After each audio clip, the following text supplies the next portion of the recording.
Smith, and today I'll be explaining what sleep cycles are, the science behind sleep, and why sleep is so beneficial. According to the U.S. National Library of Medicine, we spend approximately 1/3 of our lives asleep. Furthermore, the CDC reports that 35% of adults worldwide do not get enough sleep. So why is sleep so important, and how does it work?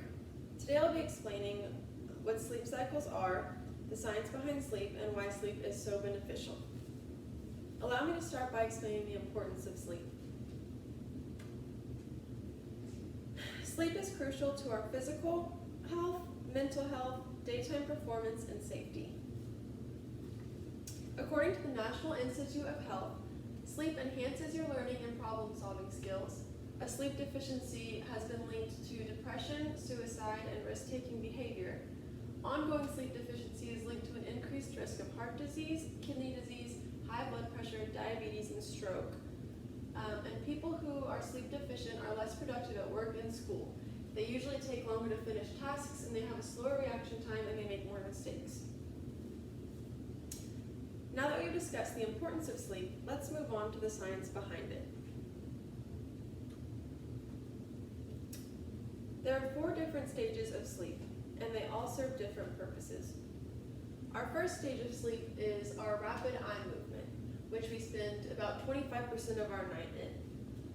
This first stage occurs about 90 minutes after falling asleep. Your eyes move rapidly side to side, that's why it's called the rapid eye movement. Mixed frequency brainwave activity becomes closer to that seen in wakefulness. Arm and leg muscles become temporarily paralyzed, so this prevents you from acting on your dreams. Breathing becomes faster and irregular. Your heart rate and blood pressure increase. Most dreaming occurs during this stage. Deeper REM periods occur towards the morning, and you spend less time in REM sleep as you age. Next, we have the different stages of non-REM sleep, which we have 3 of those. And you spend about 75% of your night in the non-REM stages, which is stage 1, 2, and 3. And according to the National Institute of Health, stage 1 is the changeover from wakefulness to sleep. So this is the first stage that you go into as you fall asleep. This stage only lasts about several minutes. Your heartbeat, breathing, and eye movements slow, your muscles relax, and brain waves begin to slow from their daytime wakefulness patterns. So they slow down, relax, start to fall asleep. And then next we have stage 2, which is a period of light sleep before you enter deep sleep. Your body temperature drops in this stage, your eye movements stop, brainwave activity slows, but is marked by brief bursts of electrical activity, and you spend more of your repeated sleep cycles in stage 2 sleep than in any of the other stages. Lastly, we have stage 3 sleep, which is kind of like the deep sleep.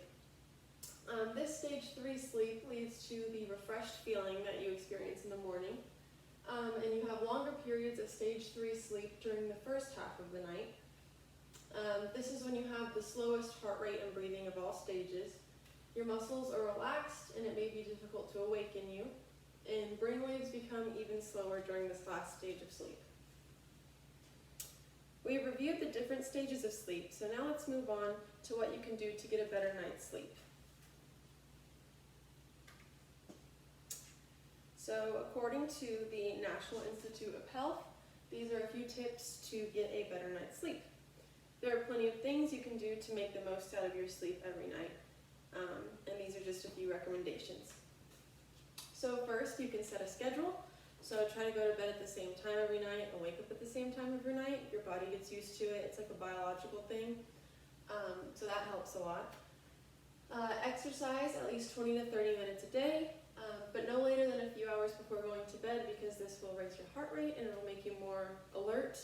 So obviously that's not what you want when you're trying to fall asleep. Avoid caffeine and nicotine late in the day and alcoholic drinks before bed. And then try to relax before bed. So maybe try a warm bath, try to read, or another type of relaxing routine. And create a room for sleep. So avoid bright lights and loud sounds. Keep the room at a comfortable temperature And don't watch TV or have a computer in your room. So no screens of any kind because the blue light actually is harmful to your eyes and it makes it harder for you to go to sleep. And lastly, don't lie in bed awake. So if you can't get to sleep, do something like reading or listening to music until you feel tired. This will obviously make it easier for you to fall asleep, so you'll be more productive in that period of time between falling asleep, laying in bed and falling asleep if you're doing something, whereas you're going to fall asleep at the same time either way, so you might as well do something, make yourself tired, make it easier. So moving forward, I hope you all will find these tips helpful to improve your quality of your sleep. Overall, I've explained what sleep cycles are, the science behind sleep, and why sleep is so beneficial. The information I provided you with today can be used to improve your quality of sleep, which will make you happier, healthier, and more productive. And then, in the wise words of Tom Roth, sleep is an investment in the energy you need to be effective tomorrow.